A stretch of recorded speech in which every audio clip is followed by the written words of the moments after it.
Bom dia, prezados amigos. Vamos dar continuidade ao estudo de estereoquímica, abordando então hoje o tópico 2. Em relação ao que nós consideramos uma molécula quiral é toda aquela que a imagem de espelho não é superponível. Aqui nós temos como exemplo essa molécula que tem essa imagem de espelho, e essa imagem de espelho ela não é superponível à imagem original. Portanto, esses dois pares de moléculas que aparecem nessas estruturas, nós chamamos de enantiômero. Se nós quisermos determinar a quiralidade de uma molécula, nós devemos traçar planos de simetria. Então, por exemplo, a nossa mão ela é uma molécula quiral, porque a mão esquerda reflete a mão direita e a mão direita não é superponível uma sobre a outra. Podemos fazer esse teste facilmente, tentando sobrepor, por exemplo, a mão direita sobre a mão esquerda e veremos que elas não são superponíveis. Mas se nós traçarmos qualquer plano de quiralidade nessa nosso objeto que nós estamos analisando, seja um plano, por exemplo, vertical ou horizontal, nós vamos verificar que qualquer desses segmentos, por exemplo, desses traços de separação, nós veremos que um lado não é compatível com o outro, não é superponível, né? Então, nós podemos traçar infinitas linhas de planos de simetria e nós veremos que eles não têm nenhum lado que coincida com o outro. Por exemplo, já nesse objeto, que é uma cadeira, nós observamos que se nós traçarmos um plano de simetria, por exemplo, vertical, nós vamos separar essa cadeira em duas partes que são iguais.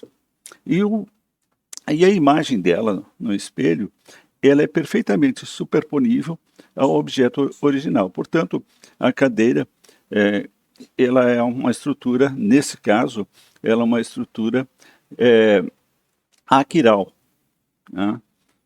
Ela não apresenta quiralidade. Então, se nós tomarmos, por exemplo, uma molécula que contenha 4 ligantes diferentes, por exemplo, como esse caso, desse composto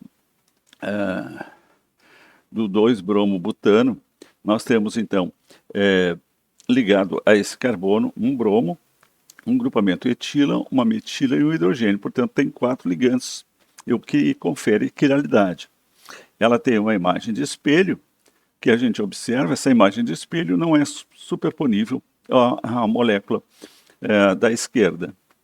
Agora, já nesse caso aqui, no qual nós temos 2 grupamentos, 2 metilas, então se nós traçarmos um plano de simetria aqui, nós vamos encontrar, né, nós vamos encontrar 2 metilas que são idênticas. Portanto, nesse caso, essa molécula não é quiral, ela é aquiral. E a imagem de espelho dela, ela é superponível. Se nós girarmos essa molécula, nós vamos conseguir encaixar uma sobre a outra, e nós veremos então que essa estrutura ela não apresenta quiralidade.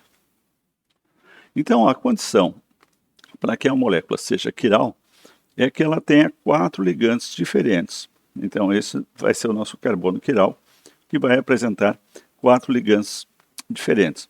E o carbono também, ele deve apresentar hibridização sp3.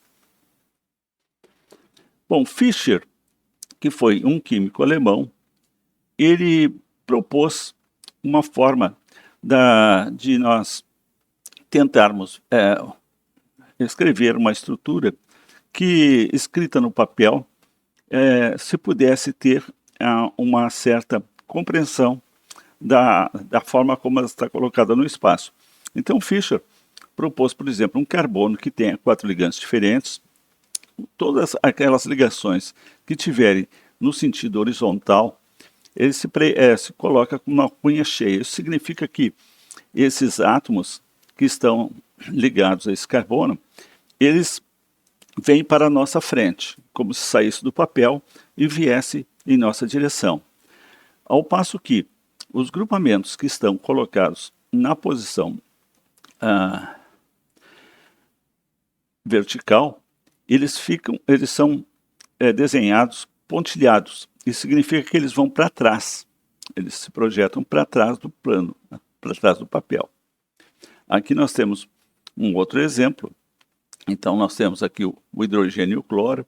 Então eles estão na linha horizontal, eles vêm para frente. E os que estão na forma vertical vão para trás. Essa então é a proposição do Fischer. Em relação às propriedades dos enantiômeros, nós vamos observar que os enantiômeros, eles têm propriedades físicas iguais, eles têm ponto de fusão, ponto de ebulição, densidade iguais. O que diferencia esses enantiômeros é o desvio da luz polarizada. Então, esses isômeros ópticos, esses enantiômeros, eles desviam o plano da luz polarizada. Então, um dos enantiômeros desvia o plano da luz polarizada no sentido horário e o outro no sentido anti-horário. É isso que vai diferenciar esses enantiômeros. Então, se nós observarmos as propriedades físicas desses compostos, pegando aqui como exemplo o 2-metil 1-butanol, nós vamos observar que as fórmulas moleculares deles são as mesmas, o ponto de ebulição também, a densidade é a mesma, a solubilidade também. O que diferencia é o desvio da luz polarizada, ou seja, um desvia no sentido da direita, de 5,90 graus, e o outro para a esquerda, no sentido de 5,90 também. A mesma coisa, mas em sentido contrário. Nós podemos encontrar compostos que tenham mais de um carbono assimétrico. Podemos encontrar com 2, 3, ou, enfim, um número muito grande de carbonos assimétricos. Então, moléculas que tenham mais do que um carbono assimétrico, o número de isômeros que existe nessa molécula será sempre 2 elevado a n. Aqui no caso, como nós temos 2 carbonos assimétricos, o n aqui será 2. Portanto, nós vamos encontrar aqui 4 isômeros para essa estrutura. Assim, por exemplo, nessa estrutura, que nós temos 2 carbonos assimétricos, aqui no carbono 2 e o carbono 3, nós temos o 1 e o 2 que são enantiômeros, e nós temos essa forma 3 e 4, que os 3 e 4, eles também são enantiômeros. Mas, no entanto, o 1 e o 3 não são enantiômeros, assim como o 2 e o 4. Tá? Então, se o 1 e o 2 são enantiômeros e o 3 e o 4 são enantiômeros, a relação entre o 1 e o 3, o 2 e o 4, ou o 3 e o 2, o 4 e o 1, eles não são enantiômeros. Então, nós chamamos isso de diastereisômeros. Então, um composto que não é imagem especular do outro,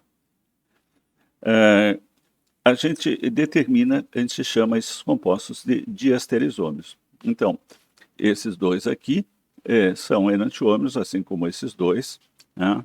Mas a relação entre 1 e 3 e 2 e 4 não são imagem de espelhos, portanto, eles são chamados de diastereisômeros. Moléculas de açúcar contêm, às vezes, vários carbonos quirais. Aqui, por exemplo, na molécula de glicose, nós encontramos 4 carbonos quirais. E já na molécula da frutose, que tem um grupamento cetônico, ao passo que a glicose tem um grupamento aldeídico, ele contém 3 carbonos quirais. Então, o que tem os diastereisômeros em relação às propriedades físicas? Além da rotação específica, os diastereosômeros têm propriedades físicas diferentes entre si. Então, se nós estabelecermos uma relação, por exemplo, entre duas moléculas que são enantiômeros, que têm dois carbonos assimétricos, como é o caso da esquerda, que é chamada eritreose, e a tetrose, nós verificamos que essas duas moléculas elas são enantiômeros, assim como essa aqui da direita também é enantiômero. No entanto, as imagens da direita e da esquerda, elas não são superponíveis, portanto, elas são diastereosômeros. Então, nós podemos fazer uma relação, por exemplo, com esse objeto, com esse óculos, por exemplo, que supondo que nós tivéssemos dois pontos de quiralidade aqui, dois carbonos assimétricos, o 1 e o 2 são enantiômeros, assim como o 3 e o 4 também são enantiômeros. No entanto, o 1 e o 3, eles não são enantiômeros, eles são diastereosômeros, da mesma forma como o 2 e o 4, eles são diastereosômeros. Então, se nós trocarmos as hastes aqui, nós veremos que eles não são mais imagem de espelho. Né? Também o 2 e o 3, eles são diastereosômeros, e o 1 e o 4 também são diastereosômeros. Aqui nós temos uma estrutura de dois enantiômeros. Esse composto está presente no limão e esse outro aqui na estrutura da laranja. O que difere esses dois enantiômeros é esse carbono assimétrico, que tem esse grupamento propenila. No caso da estrutura do limão, ele está para frente e o hidrogênio está para trás. E no caso da laranja, nós temos o grupamento propenila para trás e o hidrogênio para frente. A esse composto nós vamos chamar de S-limoneno e esse outro R.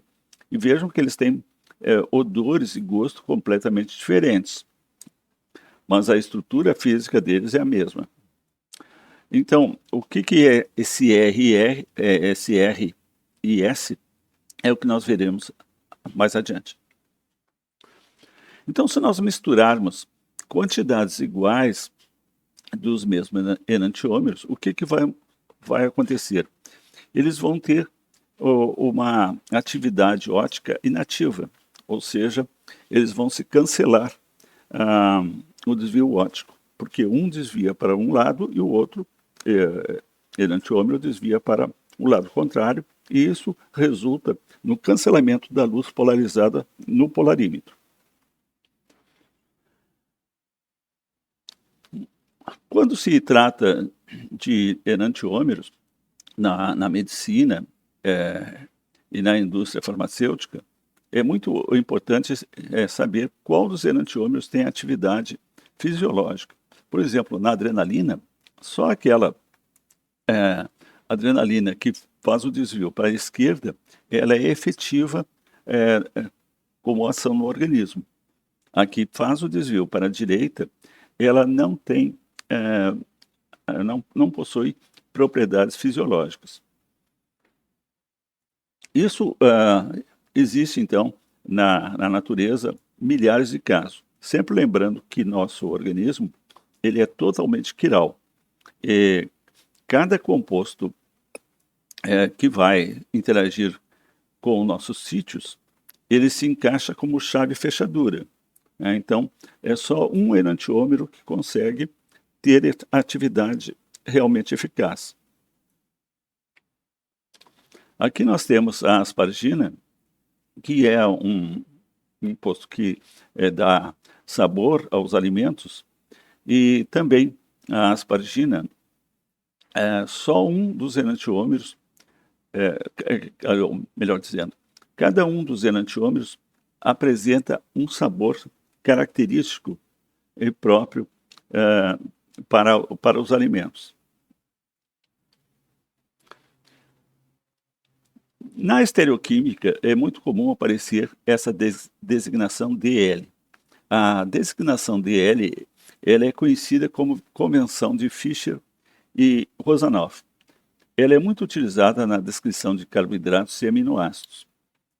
No caso dos carboidratos, a projeção de Fischer é representada na forma vertical, a partir do grupamento aldeídico no topo.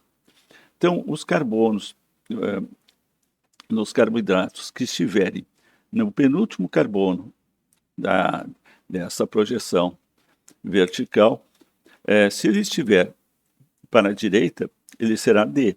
Se ele estiver para a esquerda, ele será L. Nos aminoácidos é a mesma coisa. Se o grupamento amino estiver para a direita, será D. Se ele estiver para a esquerda, será L.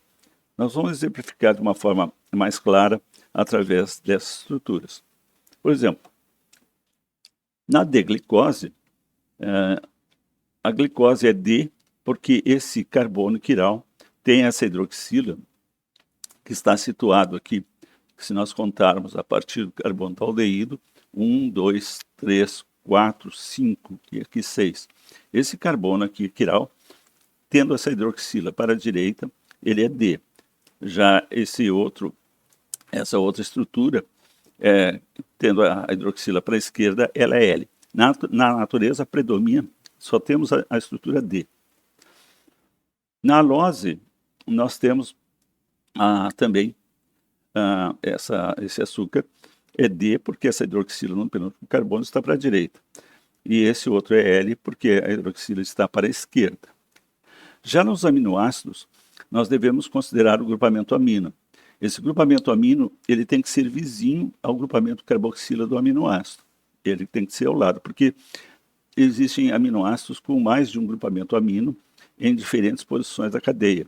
Mas é o carbono, é o grupamento amino que está ao lado do grupamento carboxila que vai determinar se é L ou D. Então, se ele estiver para a esquerda, esse grupamento amino será L. Se ele estiver para a direita, será D.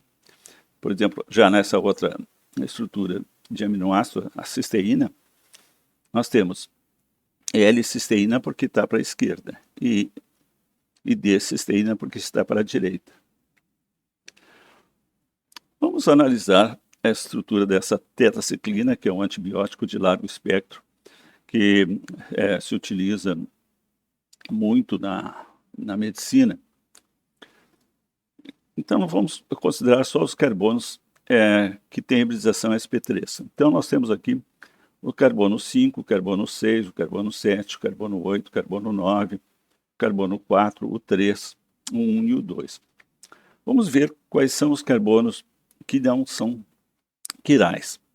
Carbonos que têm ligantes iguais, mas que são sp3, tem que ser sp3 todos os carbonos para ser considerados carbonos quirais, né? Sempre lembrando disso. Então, por exemplo, esse carbono 1 tem 3 hidrogênios, ele não é quiral. A mesma coisa é o carbono 2. Também fica descartado o carbono 5. O carbono 8, ele tem 2 hidrogênios que não estão aparecendo aqui. Ele tem um hidrogênio que vai para trás e um hidrogênio que vai para frente. Portanto, esse carbono aqui tem 2 ligantes iguais, ele não é quiral. Então, quais são os que são quirais? O 6, ele tem 4 ligantes diferentes, a hidroxila, a metila, e os grupamentos da esquerda e os grupamentos da direita, que são diferentes. O 7, que tem um hidrogênio que não aparece, mas ele tem esses grupamentos que vão para cá, esse outro que vai em direção ao carbono 8, e esse aqui também. Veja que é considerado todos os grupamentos aqui são ligados ao carbono que está ligado ao carbono 7. Então, quando a gente vai considerar se ele é quiral ou não, a gente tem que olhar toda a estrutura para ver se essa estrutura ela é diferente do lado esquerdo, diferente do lado direito. Então, aqui nós temos um carbono 7 com 4 ligantes diferentes. Então, o carbono 8 ele não é quiral, mas o carbono 9 é quiral. O carbono 4 também ele é quiral, né? E o carbono 3 também é quiral. Então, quais são os carbonos quirais nessa molécula? O 3, o 4, o 9, o 7 e o 6. Então, nós temos 5 carbonos quirais nessa estrutura. Bom, outro termo que se usa muito na estereoquímica é estereocentro. O que é o estereocentro? O estereocentro é um carbono quiral no qual, se nós mudarmos dois grupamentos, por exemplo, a metila e a etila desse carbono, nós vamos gerar o outro enantiômero. Então, esse aqui é um estereocentro, esse aqui também é um estereocentro. Por quê? Porque se eu mudo, por exemplo, esses dois grupamentos, eu troco a etila para cima e o hidrogênio para baixo, eu vou ter a outra estrutura desse estereosômero. A mesma coisa, por exemplo, com o cloro com o hidrogênio, eu trocando aqui o hidrogênio com o cloro, eu gero outro, um outro composto diferente da estrutura original. Ou seja, se eu fizer duas trocas, eu gero sempre o enantiômero ou o diastereosômero. Muito bem. Então, esse termo RS, de onde é que ele surge? Bom, ele surge da necessidade de nós designarmos a forma espacial em que o enantiômero está constituído. De forma que os três cientistas chamados Kahn, Ingo e Prello, eles usaram as ideias originais que eles tinham adotado para as moléculas que tinham ligação dupla e também estruturas cíclicas, no qual eles propuseram a estrutura EZ, e essas ideias eles trouxeram para fazer a designação dessa estrutura RS. A forma RS é a maneira que nós temos para designar que enantiômero nós estamos nos dirigindo ou falando. Vejam, por exemplo, a mão direita e a mão esquerda, se a gente fala da mão, a gente não sabe se nós estamos nos referindo à mão esquerda ou à mão direita. A mesma coisa quando nós temos dois enantiômeros. Então, nós temos que ter uma ideia de que enantiômero nós estamos falando. Aqui nós temos, por exemplo, essa estrutura no qual nós temos um enantiômero e como é que eles fizeram essa designação. Então, eles propuseram que o átomo de maior número atômico tivesse a prioridade chamada 1. E aquele de menor prioridade, eles deram a prioridade 4.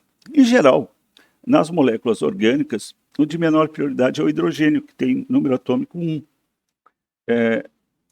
Esse que tem a menor prioridade, eles propuseram que fique atrás da figura. Então, a partir disso, nós podemos tentar fazer a designação. Vejamos como isso é possível. Então, se nós propusermos que o de maior prioridade é o 1, e o de segunda maior prioridade em número atômico é o 2, o de terceira maior prioridade é o 3, e nós colocarmos o de menor prioridade para trás, nós vamos ver como é que está a orientação no espaço. Então, se a orientação for no sentido do 1 para o 2 e para o 3, nós vamos ter o sentido horário, que é chamado rectus. Então, vamos ver aqui um exemplo mais prático de como fazer a designação desses dois enantiômeros, do 2-bromo-butano. Então, nessa molécula nós temos o bromo, a metila, a etila e o hidrogênio. Então, o hidrogênio sempre é colocado para trás, e ele já, vamos dizer assim, ele não é considerado na hora de fazer a designação, se é R ou S. Então, agora nós vamos verificar quem é o de maior prioridade entre esses dois carbonos aqui, que estão ligados ao carbono quiral. Aqui nós temos uma metila e aqui a etila. A etila, ela é considerada a segunda prioridade porque ela tem 2 hidrogênios mais o grupamento metila. Portanto, nós temos um número atômico aqui da metila de 15 mais 2 hidrogênios, dá 17. E aqui, da metila, nós temos só 3 hidrogênios. Então, Como esse aqui tem um número atômico maior, porque ele tem um tamanho maior, ele é a prioridade 2. Então, a orientação vai ser do 1 para o 2 e para o 3. Portanto, esse tipo de orientação vai nos dizer que ele é S, ou seja, a rotação é no sentido contrário aos ponteiros do relógio. Portanto, ele é chamado de S2-brombutano. Já nessa estrutura, no qual nós temos agora desse lado direito a etila, a rotação é nesse sentido. Então, esse aqui vai ser o R. Vejam que esse termo S ou R, ele serve só para designar a forma como está a molécula no espaço. Ela não é referência, por exemplo, para a rotação óptica. Isso não significa que o S desvie a luz polarizada para o sentido direito, no sentido sentido positivo ou sentido negativo. Não, é só em relação a como os grupamentos estão ligados na molécula. Para saber qual é o desvio óptico, nós teríamos que colocar esses compostos num polarímetro e analisarmos qual é o desvio que ele produz. Então, nesse caso, se ele desviasse, por exemplo, a luz para o sentido da direita, nós colocaríamos entre parênteses um sinal positivo. Se fosse para a esquerda, um sinal negativo. Então, o termo SR nada tem a ver com desvio óptico. Então, se nós quisermos determinar a configuração dessa molécula, veja que o hidrogênio está para frente. Essa cunha cheia aqui significa que o hidrogênio vem no sentido do observador. Então, se nós quisermos determinar a estrutura desse composto, nós temos que colocá-lo para trás, mas para isso nós precisamos trocar pelo outro grupamento. Então, nós vamos fazer a troca da metila pelo hidrogênio. Fazendo essa troca, trocando o hidrogênio pela metila, agora nós temos a orientação. O oxigênio é o átomo de maior número atômico. É sempre o primeiro átomo que está ligado com carbono que a gente deve considerar. Então, aqui nós temos o oxigênio, depois a etila e a metila. Então, a configuração aqui ela é R. Nesse outro caso aqui, nós temos um grupamento etila e aqui nós temos um grupamento etila ligado com bromo. Como aqui tem um bromo que tem um número atômico bastante elevado, ele faz com que o peso do número atômico venha para esse grupamento 2. Então, a orientação aqui vai ser da hidroxila para esse grupamento do bromoetila e depois para o grupamento etila. Então, essa configuração vai ser R. Né? Agora, se a gente observar, se a gente fizesse o contrário, por exemplo, colocasse esse tipo de orientação a partir da etila, nós teríamos a configuração errada. Bom, obrigado, amigos. Então, até a próxima semana e uma boa semana para vocês.